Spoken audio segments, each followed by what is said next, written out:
In this chapter, we'll be looking at the drugs and drug classes that are used in the respiratory system.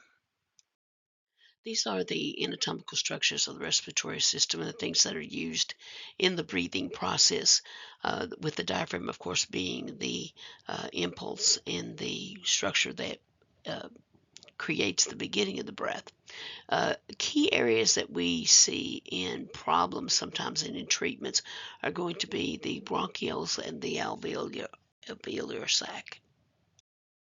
When we look at the respiratory system, there's mainly one key thing that we look at first with evaluation, and that's by auscultation or listening, which is done through a stethoscope, which amplifies the breath sounds. There's, if you remember from clinical procedures one, there's 16 to 18 breaths per minute average with a range between 12 and 25. Now, typically you're going to see infants that are the much faster, maybe closer to 25, whereas elderly may be closer to that 12 category. And we're measuring both breathing in inspiration or breathing out expiration.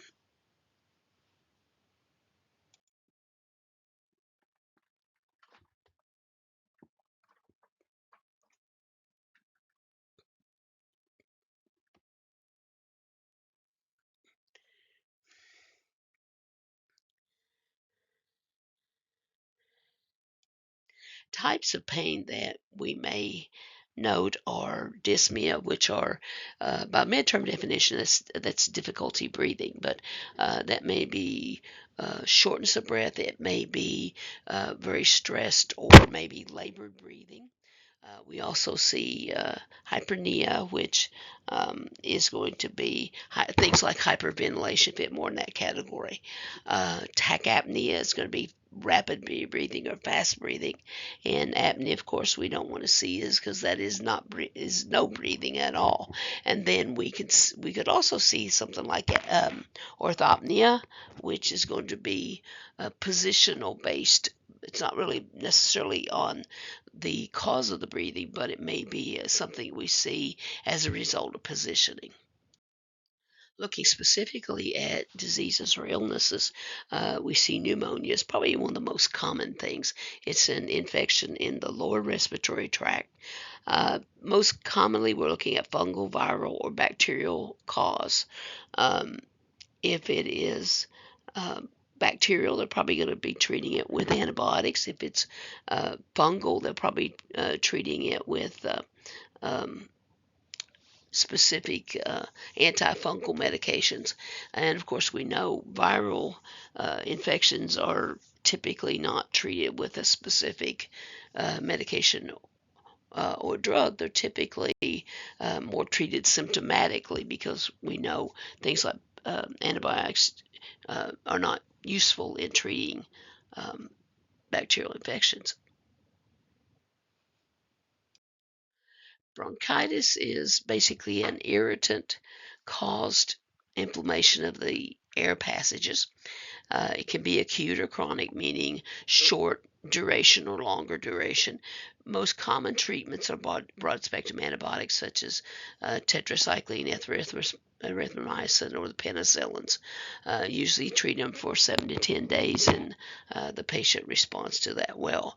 They may be also given an expectorant drug that helps them to keep the mucous membrane and the passageways more cleared. These are medications that are intended to kind of loosen more than anything else in getting them to remove that uh, mucus. Emphysema is the next one we look at, and it may be one of the most common things we see in our area as far as respiratory problems.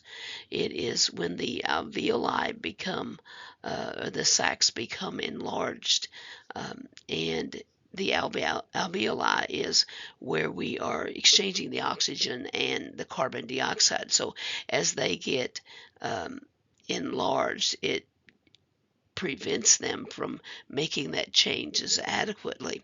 There's not any cure for it. All we can do is treat it symptomatically.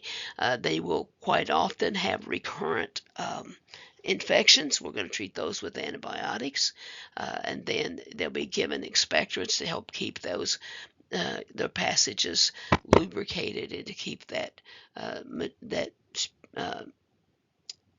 sputum or that drainage basically loosened. And then they'll give them bronchodilators to loosen or to open up the passageway a little bit and help them to move that sputum out of the way, and cough it up and clearing the passages. Pleurisy is the inflammation of the lining of the lungs and the lung cavities.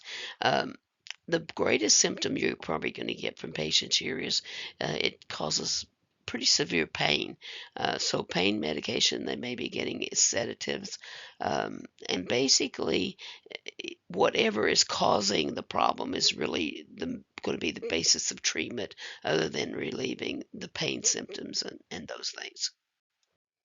Asthma is another problem that we see uh, somewhat commonly in our area, or at least more predominantly than other areas. It is typically airway obstruction and inflammation of the bronchioles, which causes them having difficulty in taking breaths in. Um, the main goal of asthma is to prevent the attacks. Um, Treatment wise, they're going to treat them with bronchodilators, with that's usually beta adrenergic agonist. Albuterol, Proventil is a common brand there, and metropropionol. Anti-inflammatory medication like prednisone, or oral corticosteroids too. That is the end of this particular chapter of pharmacology, and I will be sending you information so you will know what to do from here.